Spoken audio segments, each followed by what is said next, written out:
بسم اللہ الرحمن الرحیم۔ تمام دیکھنے اور سننے والوں کو السلام علیکم۔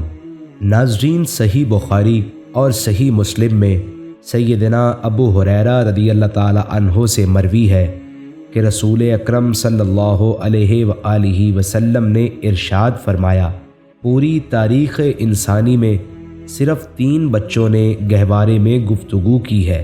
ان 3 بچوں میں سے ایک تو حضرت عیسیٰ علیہ السلام ہے اور دوسرا حضرت یوسف علیہ السلام کے حق میں گواہی دینے والا بچہ ہے، جبکہ تیسرا جریج کی گواہی دینے والا بچہ ہے۔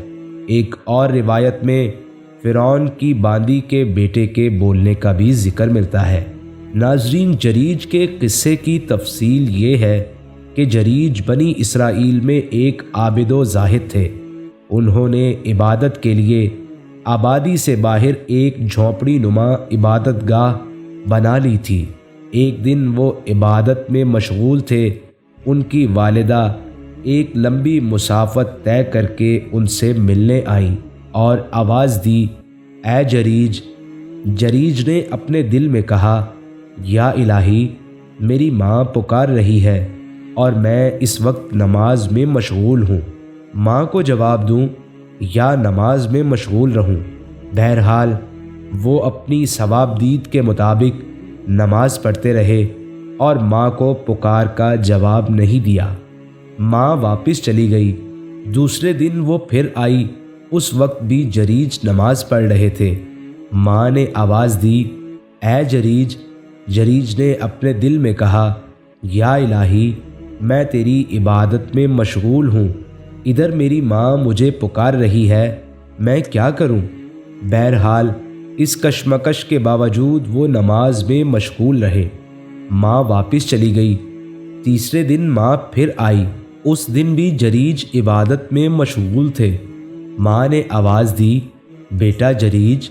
جریج نے پھر دل ہی دل میں کہا، اے میرے پروردگار، میری ماں اور میری نماز، اور وہ چپ چاپ حسب معمول نماز ہی پڑھتے رہے۔ ماں کی صدا کا جواب نہیں دیا۔ ماں نے کہا کہ میں روز آتی ہوں، جریج کو آواز دیتی ہوں، لیکن یہ مجھے جواب نہیں دیتا، بلکہ اپنی عبادت میں ہی مصروف رہتا ہے۔ تو ماں نے اس بات کا برا منایا اور ماں کے منہ سے بد دعا نکل گئی۔ ماں نے کہا، خدایا، اسے اس وقت تک موت نہ آئے جب تک یہ بدکار عورتوں کے منہ نہ دیکھ لے۔ جریج کی ماں بد دعا کر کے واپس چلی گئی۔ بنو اسرائیل میں جریج کے بارے میں چہ مگوئیاں ہونے لگی۔ وہ جریج کی عبادت پر حسد کرنے لگے۔ انہوں نے خود تو جریج کی بلندی تک پہنچنے کی کوشش نہ کی، البتہ ان کی خواہش تھی کہ وہ جریج کو اپنی پستی تک اتار لائیں تاکہ وہ بھی انہی کی طرح فسق و فجور اور فحاشی و بدکاری میں مبتلا ہو جائے۔ بنو اسرائیل نے حدود الہی پامال کر کے پردے کی اہمیت کو فراموش کر دیا تھا، لہٰذا عورتوں اور مردوں کا باہم اختلاط شروع ہو گیا۔ مردوں کی مجلسوں میں عورتیں بناؤ سنگھار کر کے شریک ہونے لگیں اور مرد بھی عورتوں سے لطف اندوز ہونے لگے۔ اس وجہ سے ان میں زنا کاری و بدکاری اور سرکشی و طغیانی کی وبا پھیل گئی۔ جریج کی ماں کی بد دعا کے بعد بنو اسرائیل ان کی پاکیزہ زندگی کو داغدار کرنے کی منصوبہ سازی کرنے لگے۔ ان لوگوں کی بستی میں ایک بدکار عورت رہتی تھی۔ وہ نہایت خوبصورت تھی۔ لوگ خوبصورتی میں اس کی مثال دیا کرتے تھے۔ اس نے بنی اسرائیل سے کہا، اگر تم چاہو تو میں جریج کو اپنے دامے فریب میں پھانس لوں۔ انہوں نے کہا، ٹھیک ہے، یہ بڑی اچھی ترکیب ہے۔ اس فاحشہ عورت نے خوب بناؤ سنگھار کیا، جریج کی خدمت میں پہنچی اور ان پر ڈورے ڈالنے لگی، لیکن انہوں نے اس کی طرف آنکھ اٹھا کر دیکھنا بھی گوارا نہیں کیا۔ اب فاحشہ نے ایک اور چال چلی۔ وہ ایک چرواہے کے پاس گئی جو جریج کی جھونپڑی کے پاس ہی رہتا تھا۔ اس چرواہے نے اس فاحشہ کے ساتھ بدکاری کی تو وہ حاملہ ہو گئی۔ جب بچہ پیدا ہوا تو اس نے یہ کہنا شروع کر دیا یہ بچہ جریج کا ہے۔ بنی اسرائیل پہلے ہی جریج کو رسوا کرنے کی طاق میں تھے۔ یہ خبر سنتے ہی وہ جریج پر چڑھ دوڑے، انہیں عبادت گاہ سے باہر گھسیٹا، عبادت گاہ کو ڈھا دیا اور انہیں بری طرح زود و کوب کرنے لگے۔ جریج نے پوچھا، وجہ کیا ہے؟ تم لوگ آخر مجھے کیوں مار رہے ہو؟ یہودیوں نے کہا، تم نے اس بدکار عورت کے ساتھ منہ کالا کیا ہے، یہ بچہ تمہارے اس گناہ کا نتیجہ ہے۔